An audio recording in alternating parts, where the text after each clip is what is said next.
The first speaker will be B. Raman, the internal and external aspects.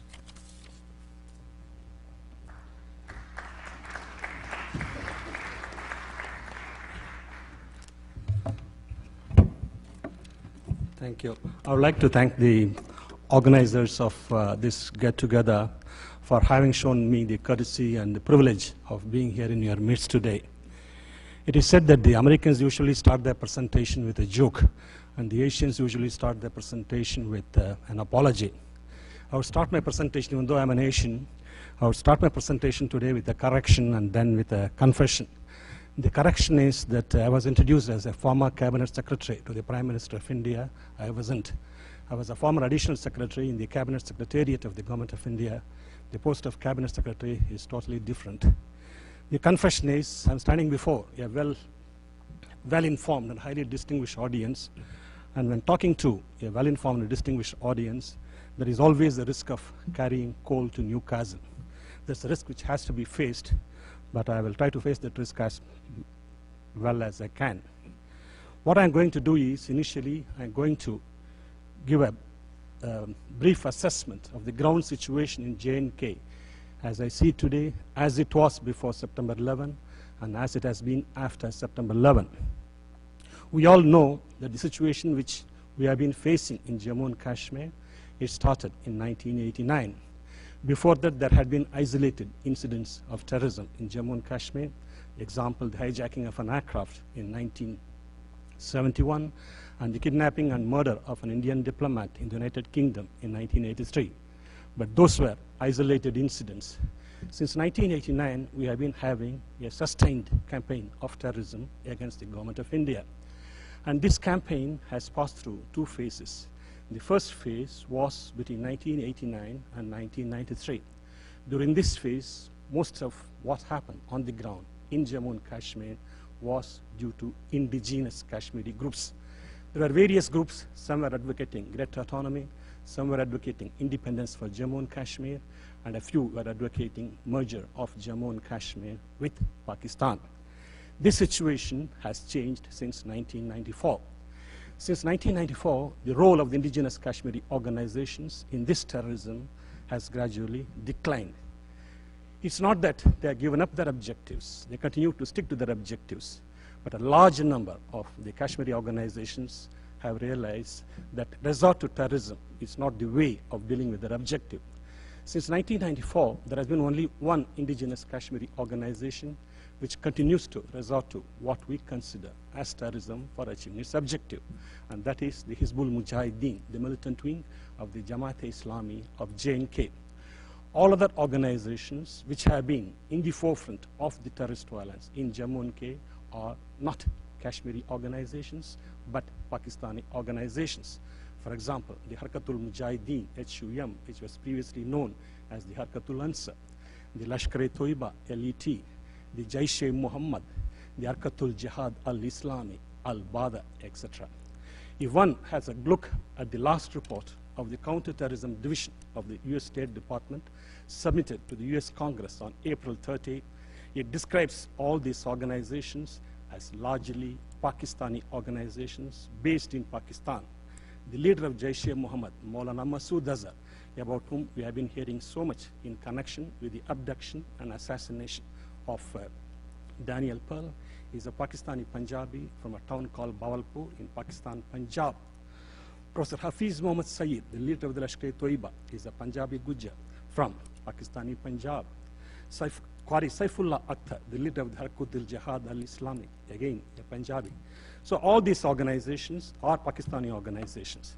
And we can see when the movement started in 1989, between 1989 and 1993, for every 8 Kashmiris who were killed in clashes with the security forces, there was one Pakistani. Today, there are more Pakistanis who are being killed by the security forces than indigenous Kashmiris. Between 1989 and 1993, only 130 Pakistani, Afghan, and other foreign mercenaries were killed in J&K. Between 1994 and 2000, this number went up to 2,037. It is estimated there are another about 2,000 plus Pakistanis and Afghans who are operating in Jammu and Kashmir. This is an important aspect of the situation one has to keep in mind. All these organizations, which have been described by the State Department itself in its report to the US Congress as largely Pakistani organizations, they share certain common characteristics. The first is these are pan-Islamic organizations fighting for a pan-Islamic objective. They no longer look at the situation from a purely Kashmiri perspective, but they look at the situation from a pan-Islamic objective. They describe their overall aim as the liberation, within quotation, of the Muslims in the whole of India. They describe Kashmir as their gateway to India. So they say once they achieve their objective in Kashmir, then they will turn their attention to the rest of India. It is in pursuance of this objective that they have been developing a capability in the rest of India also for similar actions. Number two, all these organizations look upon Western-style democracy, Westminster-style democracy, as anti-Islam, because according to them, under Islam, sovereignty vests in God, whereas Western-style democracy, under Western-style democracy, it is said that sovereignty vests in the people, which they think is against their religion. They project the functioning of democracy in India as having a corrupting influence on the minds of the Pakistani people, and particularly on the minds of the Pakistani elite, and hence the attack on the Indian Parliament on December 13. And three, since 1998, all of them have been associated with Osama bin Laden's International Islamic Front for Jihad against the US and Israel. The State Department's report to the Congress submitted on April 30 of last year says that Harkatul Mujahideen is a member of bin Laden's International Islamic Front, and that's leader Fazlur Rahman Khalil was one of the first signatories of the first fatwa issued by bin Laden against the United States, calling for attacks against the United States. The State Department report also describes the Jaish-e-Mohammed as suspected to be receiving financial assistance from bin Laden's Al-Qaeda. It does not say anything about the links between the Lashkar-e-Toiba and Osama bin Laden's International Islamic Front, but our own assessment in India is it is also a member of bin Laden's International Islamic Front. And all their cadres have been trained by the Arab instructors of bin Laden's Brigade number 055 in training camps which were previously functioning from Afghan territory. The other thing which I have to mention is before May 1999, there was not a single instance of suicide terrorism in Jammu and Kashmir. There were a number of incidents, but not a single instance of suicide terrorism. Suicide terrorism came to Kashmir under the inspiration of bin Laden and under the inspiration of Al-Qaeda. Between May 1999 and the end of 2000, there have been 43 incidents of suicide terrorism, including not only in Kashmir, but also outside Kashmir, including the attack on the Indian Parliament on December 13. Out of these 43 acts of suicide terrorism, 41 were committed by Pakistani organizations and only 2 by indigenous Kashmiri organizations. The result of all these activities, I'll just give 1 or 2 statistics. For more than 400,000 Hindus from Kashmir, they have been driven out of Kashmir. Many of them still remain in refugee camps. Not only that, 40,000 Muslims from Jammu and Kashmir, people having business interests, trading interests, have been forced to leave Kashmir, and they have been living in other parts of India. If you come to my hometown of Chennai, you will find at least about 20 Muslim families, trading families from Jammu and Kashmir who have shifted there in order to safeguard their business interests. The third aspect which I would like to mention is between 1989 and 2000, 10,338 innocent civilians were killed by terrorist violence in Kashmir. Out of these 10,338 innocent civilians, 8,645 were Muslims. Muslims who were killed by these people who had come from Pakistan were Muslims. Muslims who were killed by these people who had come from Pakistan, they killed them in the name of Kashmiris, even though they were not Kashmiris. Afghan situation. What happened after September 11, particularly the war against terrorism? What has been the impact of it on the situation in Kashmir? What is likely to be the impact of it? A number of organizations from Pakistan had gone into Afghanistan to help the Taliban, to help the Al-Qaeda. All these are Pakistani organizations which have been operating in J&K today. They had gone to Afghanistan. The Harkatul Mujahideen had gone. The Harkatul Jihad al-Islami had gone. The Jaish-e-Mohammed had gone. The Lashkar-e-Toiba had gone. According to Herald, the most prestigious monthly journal of Pakistan, which is published by the Dawn Group of Karachi, about 6,000 Pakistanis are believed to have been killed as a result of US airstrikes in Afghanistan. Independent estimates put the number of Pakistanis belonging to these organizations who were killed by the US airstrikes there at 8,000 plus. I'm inclined to agree with this assessment. But a large number managed to survive. The number of survivors is estimated at around 20,000. They are all back in Pakistan from Afghanistan. 20,000 people, all trained in the training camps of Bin Laden by the Arab instructors of 055 Brigade. They are all back there. They come back to Pakistan with redoubled anger against the United States, anger against India. Anger against the United States, which they hold responsible for the casualties suffered by their comrades in Afghanistan during the airstrikes. Anger against India because they think India was instrumental in helping the Northern Alliance capture Kabul, capture Mazar-e Sharif, and come to power there. They have been accusing India of having trained, armed the Northern Alliance. They say Northern Alliance would not have been able to keep up its fight against the Taliban, but for the assistance which it had been getting from India since 1996. So these elements have come back with their capability intact. We have to assess what has been the impact, results of the war against terrorism waged by the international community. You judge the results of a war against terrorism on the basis of 3 parameters. Parameter number 1, territory gained or lost. Parameter number 2, leadership neutralized and cadres neutralized. And parameter number 3, capability neutralized. In the case of war against terrorism, territory is not important because terrorism is a war between the visible force of the state and the invisible force of the terrorists. So it doesn't make sense for the terrorists to lose this advantage of invisibility by training to acquire territory and keep territory.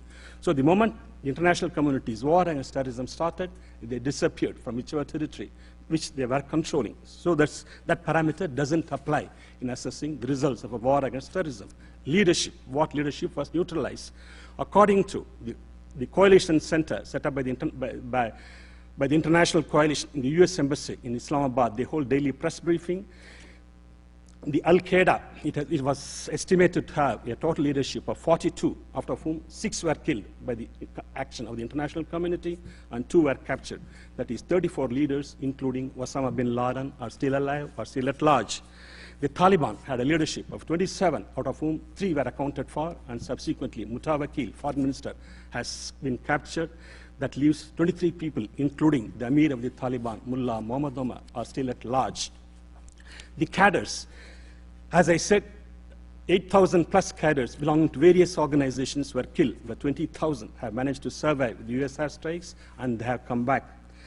During this war against terrorism, there has been a lot of destruction of the infrastructure on the ground, but there has been no significant capture, no significant seizure of arms and ammunition. That region had a large quantities of arms ammunition, initially some supplied during the war of the 1980s against the Soviet troops. Subsequently, large quantities of arms and ammunition of Soviet origin or Russian origin were captured when the Najibullah government fell in April 1992. There has been no significant seizure of arms and ammunition. That region had the world's largest supply of heroin stocks, which could be used for terrorist operations. More heroin stocks than the Myanmar region, than the Golden Triangle region. There has not been a single seizure of any major quantity of heroin during this war against terrorism. And there has not been a single seizure of any of the notorious heroin smugglers. The narcotics organizations of the world have listed more than 50 heroin smugglers of the world who are operating in this region. There are no reports of even a single of these narcotic smugglers being killed or captured. And then the seizure of terrorist funding. The United States took the lead, and the United Nations for a number of other countries seizing the accounts, etc. The government of Pakistan also took prompt action to close these accounts and to seize them. But if you see, because every country is required to submit a report, a compliance report to the UN Security Council under UN Security Council Resolution number 1373, when Pakistan took action, Al-Qaeda had one account in a Pakistan bank which was being operated by Ayman al-Zawahiri, and it had a total balance of US dollars 252. The Harkatul Mujahideen had one bank account which had a total balance of US dollars 70. The Jaish-e-Mohammed, which Mr. Bush named as one of the most hazardous, most dangerous terrorist organizations of the world, in his State of the Union message, had a balance of US dollars 14. These details have been given by the News of Islamabad. So the leadership is intact, the trained cadres are intact, the arms and ammunition are intact, the heroin money is intact. So their capability has remained, and they're just now regrouping and relocating themselves, and they're waiting for an opportunity to start a new phase of terrorist actions. We in India, and I particularly, consider 3 incidents as interconnected. One is the attack on the Indian Parliament on December 13. Number 2, the attack on the security forces who were guarding the American Center in Calcutta on January 22, and the kidnapping and the murder of Daniel Pearl in Karachi on January 23. All these actions were committed by the same group of people who all had a common origin: Jaish-e-Mohammed, Harkatul Jihad al-Islami, Harkatul Mujahideen. Omar Saeed, who was captured and who is presently under interrogation in Pakistan, is reported to have told the interrogators that all these 3 actions were committed by the same group of people.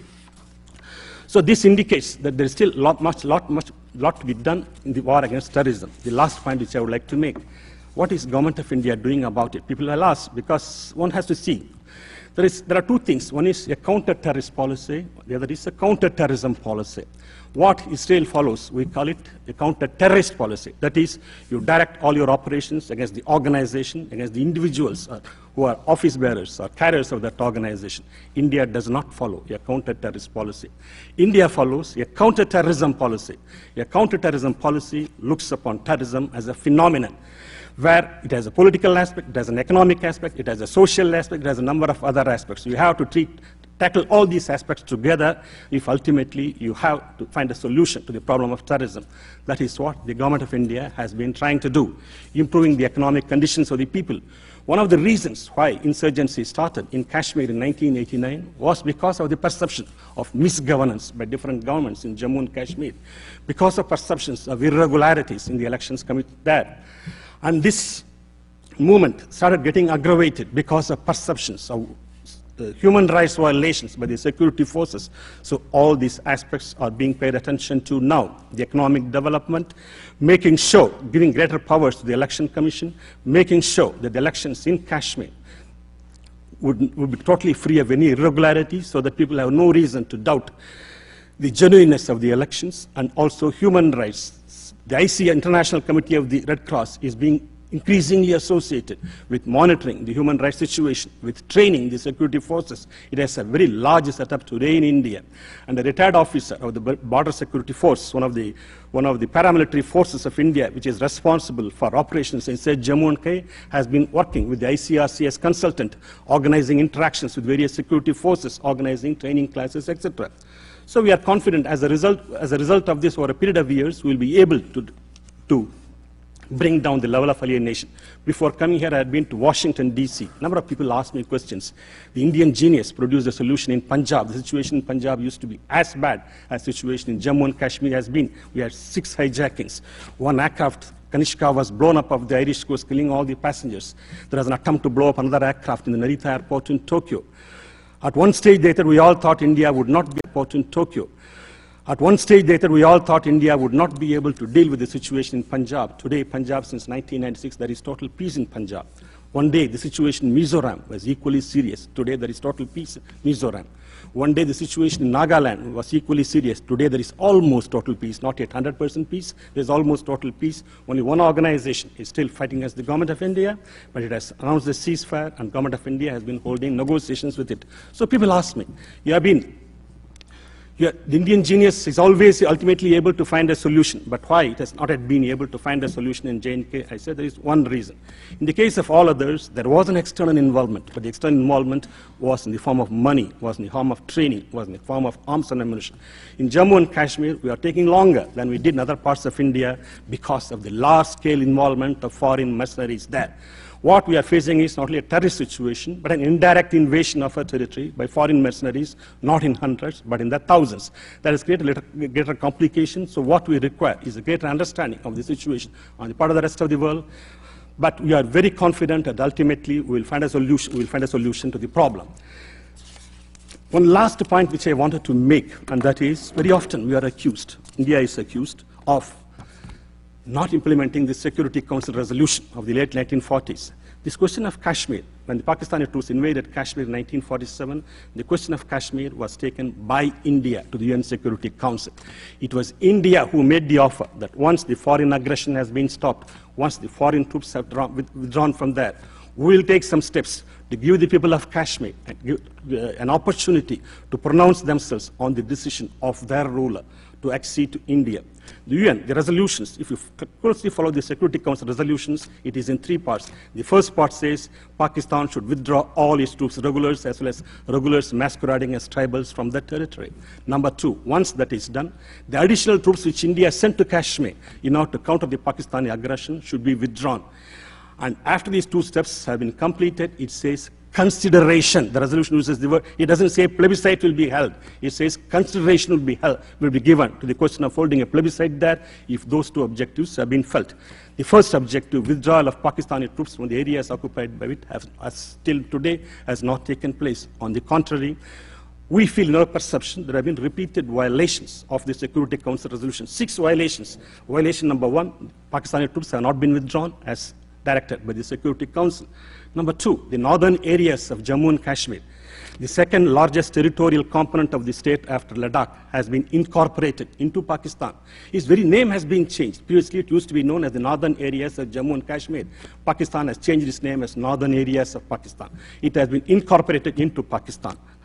The High Court of Azad Kashmir, as they call it, it held in 1993 that the action of the government of Pakistan in incorporating this territory, 29,000 square miles of territory, into Pakistan was a violation of the UN Security Council resolutions. You can see the judgment. Violation number 3, in 1963, 20% of the territory which was occupied was illegally transferred to China. China has incorporated this territory into China. Number 4, the Karakoram Highway, strategic Karakoram Highway, was constructed in violation of the UN Security Council resolution. Number 5, this Karakoram Highway is being used for the clandestine movement of nuclear and missile materials from China to Pakistan. Number 5, the next violation. Now, negotiations are being held between Beijing and Islamabad for similarly bringing all equipment, nuclear and missile equipment from North Korea to Pakistan via the Karakoram Highway.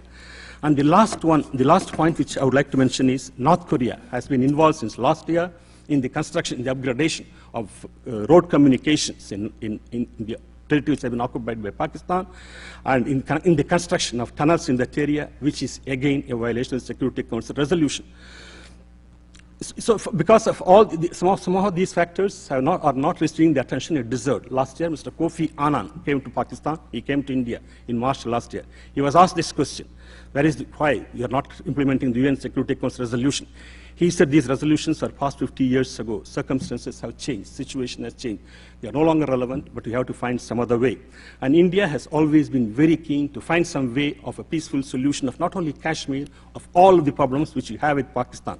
We had interactions with the Ziaul government, we had interactions with all the subsequent governments, but unfortunately, whatever overtures we made have remained without adequate response from the other side, and that has come in the way of whatever differences we have with Pakistan, finding a solution to the differences through talks. Thank you. We will now have questions. Back here. Born in Pakistan, and very proud of that. My question is for Mr. Raman. The way you have described the Kashmir problem, it seems to give an impression that the problem started in 1989 and there was no problem before that. India is a large country and aspires to be a member of the UN Security Council. Do you think India can continue to live in this world of denial, where India is hiding behind this veil of terrorism? The issue of Kashmir is real. And if there is a problem with cross-border terrorism, why not take Pakistan on its offer and have a UN observer force on that line of control, which will clearly tell everybody if there is any cross-border terrorism. But as a South Asian living in the US, my question to you, sir, is I would like to see both India and Pakistan one of the greatest countries in the world. And India, as the larger country, must come to grip with the dispute. The dispute exists, it's real, people are being killed. India is charged with state-sponsored terrorism. How do you answer that? Well, thanks for the question. See, so far as discussing, whether you call it the problem, the issue, or whatever it is with Pakistan is concerned, as I mentioned in a hurry, it was the concluding part of my speech, India has never had any hesitation in discussing We had discussed with various governments.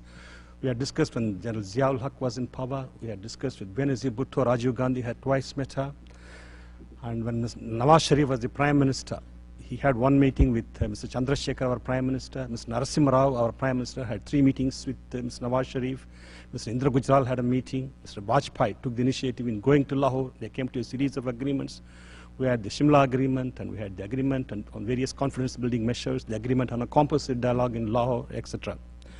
The problem which we have been subsequently, somebody made a reference to last year's Agra.